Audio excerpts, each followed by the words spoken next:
Hi, I'm Shenelle. And I'm Gennelle. And this is Shenelle and Gennelle, where book talk meets culture. Where our mission is to share accessible, culturally relevant, and engaging books that may help and support reluctant or struggling readers. Yep. So today, our first book is Not Quite Snow White. So this book is about a little girl who wants to be Snow White in her school play. She enjoys dancing, singing. She's very excited, but she overhears classmates saying that she doesn't quite fit the part. Yes. So this is a story about really truly about acceptance and self-esteem and believing in yourself even when others don't believe in you. Yeah, and the thing is like, why doesn't she think, or why does her classmates not think she fits the role of Snow White? Right. And basically, as you can tell from this beautiful color illustration, that she's a little girl of color. She's a black girl, and we know traditionally Snow White is white. Is white. So it just speaks about the honest truth that kids, like previously we had this conversation in the past, that kids do see color, and when kids have to cast for these traditional classic roles, oftentimes there's not roles for people of color. They never had a place represented in some of these fictional character books. Right, until recently, right? Yes. So I even like when I think about what we consider like classic, right? We have all these Disney princesses. We have Snow White, we have Cinderella. And for a long time, before they started representing more black characters, these were the roles that kids had to look up to. So it's interesting. And it's like, wow, even this is obviously a book for very young kids in kindergarten. This child looks like she could be in a very low grade, and even in the book, even though it's a book, even in the book, the kids are aware that, oh, well, you have to look a certain way to be a princess. Yes, and the author of this book expands the topic more than just,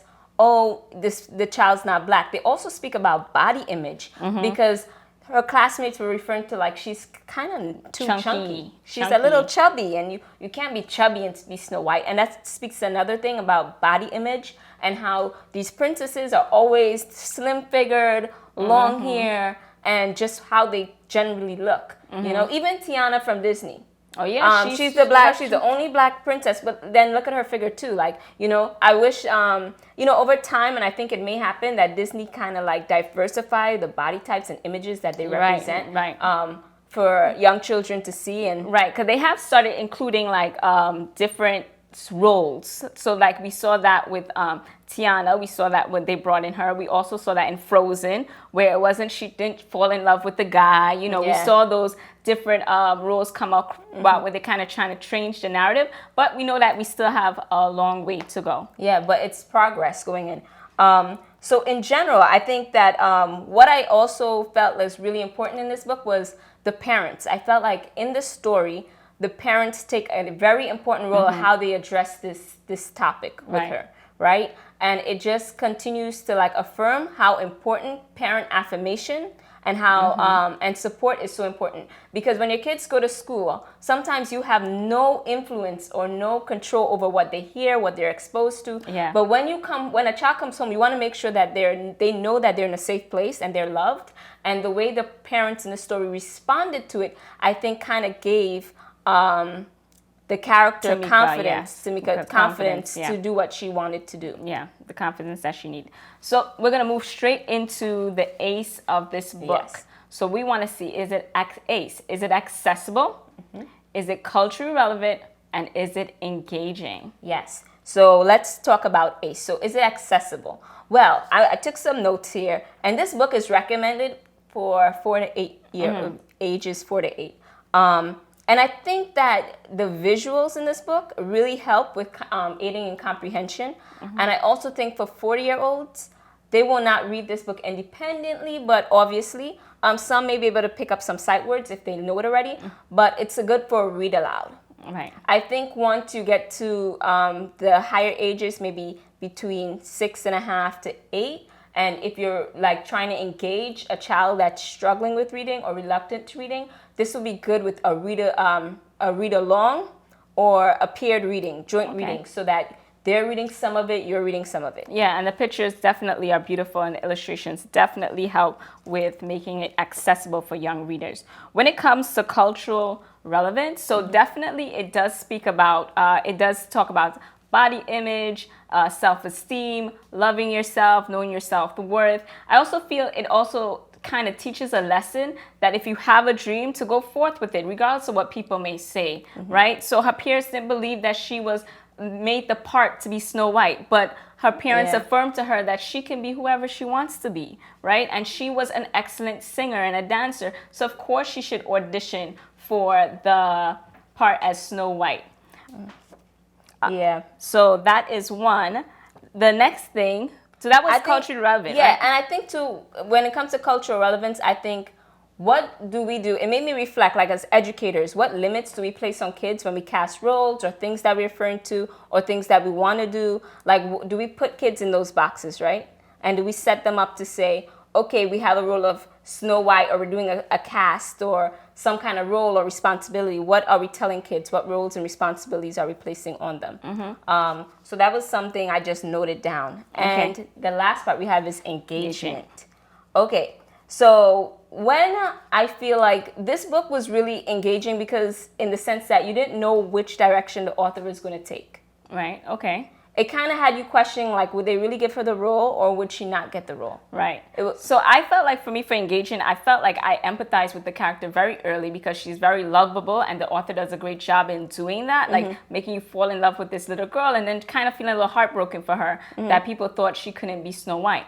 It actually brings me back to, like, right now with Halle Bailey, when they try to cast her as the Little Mermaid, the Little Mermaid, right? And the uproar that came because she didn't match the image of what the Little Mermaid may look like. And it kind of just shows you how that is so much embedded within our culture, that we have these stereotypes and we have these, really taking away the fact that Halle Bailey is an excellent singer and artist and an actor, and that she would really be a good part for the role. How much it upset people that she didn't look like Ariel from The Little Mermaid, a fictional character. Yeah, someone that's made up. Yeah, no one in this world that has a fin tail, right? Just swimming in the sea. So yeah, I agree with that. It is engaging, and I think the illustrations in this book are beautiful. They're pretty. They're very bright and bold and vibrant, just like the character.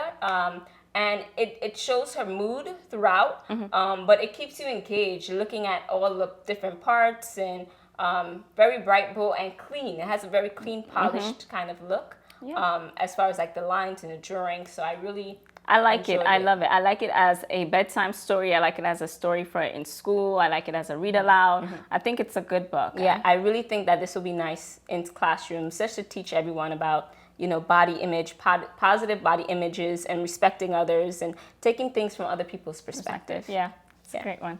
All right, long story short. Wait, but before we go, we have our shirts. Yes, so let's tell you why we're both wearing the same shirts and what they represent. So this shirt is from Smiles for Speech.